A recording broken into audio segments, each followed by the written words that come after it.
Number 30 is Brian Mitchell. He's a running back and a return specialist. He's a rookie, but he did play quarterback in college at Southwestern Louisiana, so he could be the man. Well, Stan Humphries on his way to the locker room. He'll be taken off on a cart, probably on his way to the injured reserve list. Mark Rippon is on his way back from the injured reserve list. Jeff Rutledge is hurt. It's a mess right now as far as the Washington quarterback situation is concerned. Names of games are synonymous with Eagles football. You've got the Miracle at the Meadowlands. You got the Bounty Bowl. You've got the Fog Bowl. But nothing quite sends a shiver down your spine, quite like the Bodybag game. 1990, Week 10, Monday Night Football. Let's get the body bags out.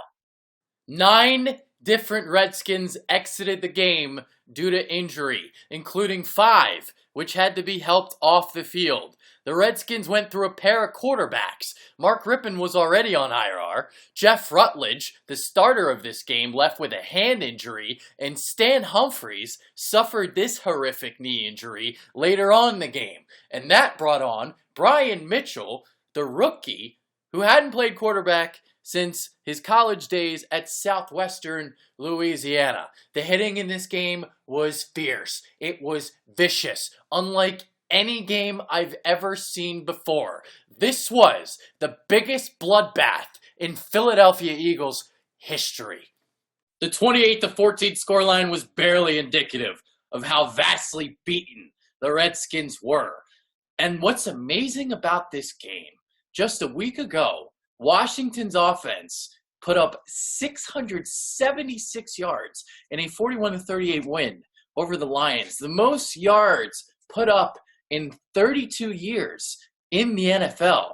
The trio of the posse, Ricky Sanders, Gary Clark, Art Monk in that Lions game, 32 receptions for 432 yards. But just a week later, against the ferocious defense of the Philadelphia Eagles, the Redskins were able to put up just a measly 200 yards, and 60 of them came on the final drive where Brian Mitchell led the Redskins down the field for a meaningless touchdown. The Eagles defense basically put up all 28 points. 2 return touchdowns for scores, another one by Reggie White where he brought it inside the 10-yard line, and you had another instance where the Eagles had a short field because the Eagles forced a 3-and-out on the Redskins when they were inside the 10-yard line. So just a dominant defense throughout. And, well, the offense didn't really have to do much. But Heath Sherman had himself a pretty good game. So let's get into it. Let's get into the highlights now of the Bodybag game. The game was tied 7-7 until a 21-point third quarter helped the Eagles seize control of the contest. This was the 3-and-out that changed the landscape of the game. Reggie White, the sack on second down. On the ensuing Eagles possession, where they got the ball at the 31-yard line. 4th and 5 conversion left flat for Heath Sherman. And now we see the elusiveness of Randall Cunningham. Bounces to the outside, cuts inside, picks up 12 yards. And just one play later, we see the halfback pass. Keith Byers to Heath Sherman for the score. Later on in the third quarter, we see the Eagles defense rise once again. Wes Hopkins up the middle with the blitz. Heavy duress. Big hit. And it's Clyde Simmons who picks up the ball for the easy score. So we see it again. Everyone occupied along the offensive line. Huge hole vacated. And there's Hopkins coming in. Big hit to jar the ball free. And Simmons for the easy 6 points. And we see the defense again. Byron Evans coming up the middle on a blitz. Ball gets tipped up in the air. And Reggie White comes up with the pick and runs it all the way down to the 9-yard line. And let's see this athletic play. What a play by Reggie White. Look at this. Oh, my. The athleticism of this man was unreal back in the day.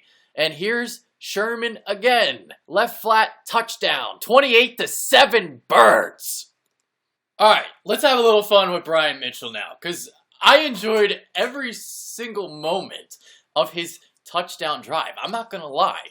And you know what? He wasn't too shabby. 3 of 6 for 40 yards. How much worse could he have been from Jeff Rutledge and Stan Humphries? Rutledge was just 6 of 19 for 62 yards. He did throw the lone touchdown out of the 3 quarterbacks, but he also did have an interception.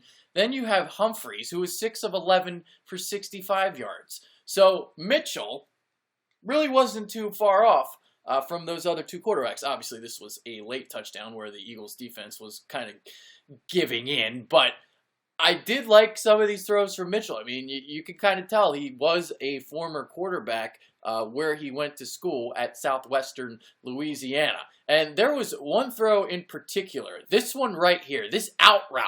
Look at this beautiful spiral and throw from Mitchell. Oh my! And then he finishes off the drive by leaping over the pile for the 6 points. 28-14, the final.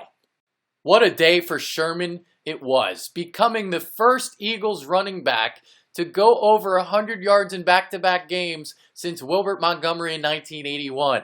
He tied a team record with 35 carries, totaling 124 yards, also adding a pair of touchdown receptions. Clyde Simmons, not only a sack and a fumble return for a score, but setting the edges in the running game. He was phenomenal. And then there's Randall Cunningham. Only 11 of 20 through the air, 132 yards, but the gracefulness of the ultimate weapon. So what happened afterwards? Well, the Eagles won 5 of their last 7 games. They won the NFC East. They hosted a home playoff game. The problem, they played the Redskins again. And Washington exacted revenge with a 20-6 victory. I mean, by God, it was an embarrassing performance by the Birds. And the Redskins wound up winning a Super Bowl a year later. And they used the Bodybag game as a foundation for their success. Another thing that happened after this game, the NFL made a rule change, instituting a 3rd quarterback rule, allowing teams to dress a 3rd quarterback without it counting against the 45-man roster. Then the rule was changed again in 2011, where the roster was simply increased to 46. So there you go, the legacy of the Bodybag game.